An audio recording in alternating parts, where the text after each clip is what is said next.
Bon, première question, est-ce que le mot racisme apparaît lui-même dans les textes bibliques?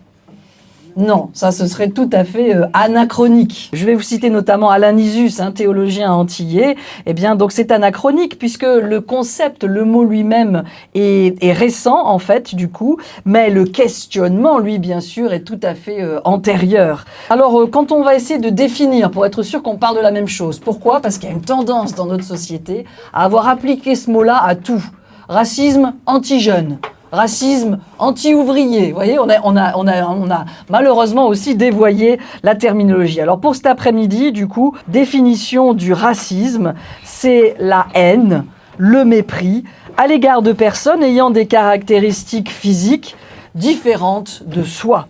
Donc c'est un système de théories, de croyances, individuelles ou collectives, selon lesquelles il y aurait dans l'espèce humaine des races différentes et qu'on va hiérarchiser ici. Donc vous voyez, c'est pas le fait de constater les différences, c'est de les interpréter idéologiquement. Chez les spécialistes, on distingue même plusieurs formes de racisme. Au niveau de ces expressions, 5 formes, le rejet verbal, ça peut être les insultes, l'appel à la haine ou les menaces, l'évitement, la discrimination, vous voyez qu'on monte crescendo, l'agression physique et jusqu'à l'extermination. Le racisme religieux. Quand c'est au nom de la Bible, d'une certaine lecture de la Bible, qu'on a légitimé l'inacceptable. En disant c'est Dieu qui a voulu ça, c'est Dieu qui a voulu une race supérieure à l'autre. Si on n'est pas directement concerné par le racisme, est-ce que c'est légitime de s'y intéresser? Eh bien, je suis frappé par les propos de Desmond Tutu et il disait « Si tu es neutre en situation d'injustice, alors tu as choisi le côté de l'oppresseur. » Et alors, en tant que chrétien, on devrait être particulièrement sensibilisé à ces injustices, ces discriminations. Pensez à Proverbe 31. Tu dois parler pour défendre le parti des discriminés. Parle en leur faveur, défend leur cause. Certains pères de l'Église, ça c'est les théologiens qui ont façonné notre théologie dans les tout premiers siècles, là, dans les premières églises. Eh bien, ils ont associé la blancheur à la pureté, à la sainteté, et la noirceur au péché, à la souillure. Par exemple, Jérôme, grand traducteur devant l'Éternel, qui raconte notre conversion. Nous étions autrefois éthiopiens par nos péchés, et parce que nos péchés nous ont rendus noirs. Et donc, nous sommes devenus à la conversion d'une blancheur éclatante.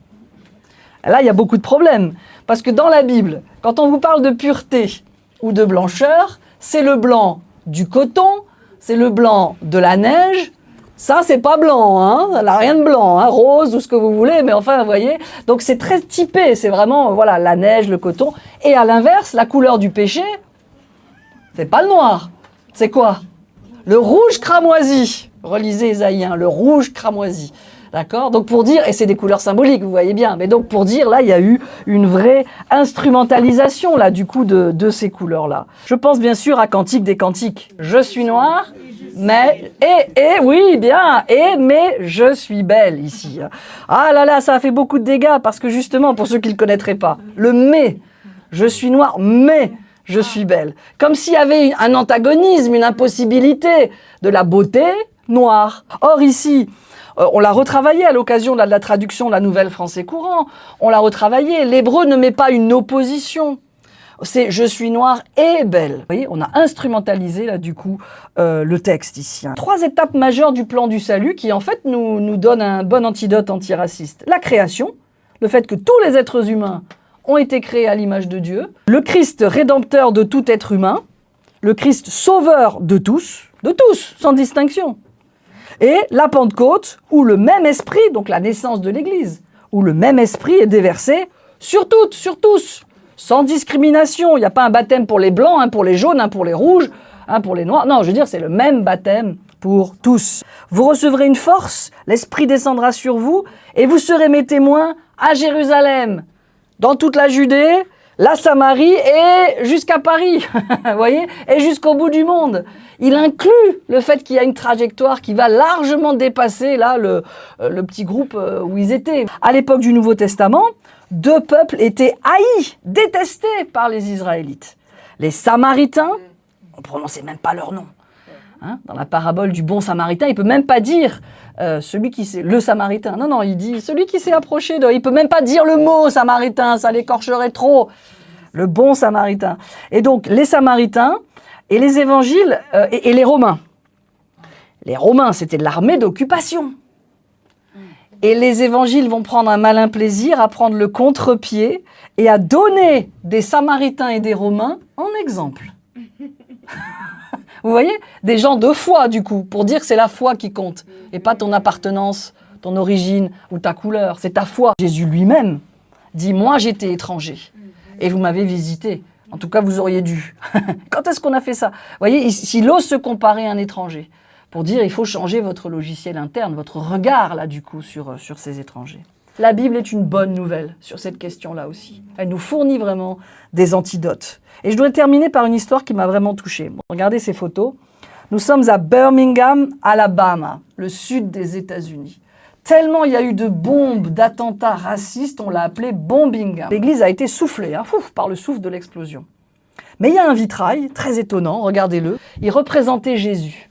Et la seule chose que l'explosion a soufflé, c'est son visage. Le racisme défigure l'Église, le corps de Christ. Le racisme défigure. Et là, c'est tellement fort de voir le fruit là, de cette explosion. Et depuis, ils ont eu envie de remplacer, du coup, ce vitrail-là où Jésus avait perdu son visage. Ils ont beaucoup réfléchi, beaucoup attendu. Et regardez ce magnifique Christ, et c'est lui que je vous laisse en conclusion, avec la main droite qui refuse la violence, la haine, et la main gauche qui offre un message de fraternité, de réconciliation, de pardon, avec en dessous ces paroles de Matthieu 25. Hein, j'étais étranger, vous m'avez accueilli. Soyons encouragés par ce Christ et devenons à notre tour ambassadeurs là, de cette bonne nouvelle. Je vous remercie de votre attention. Merci.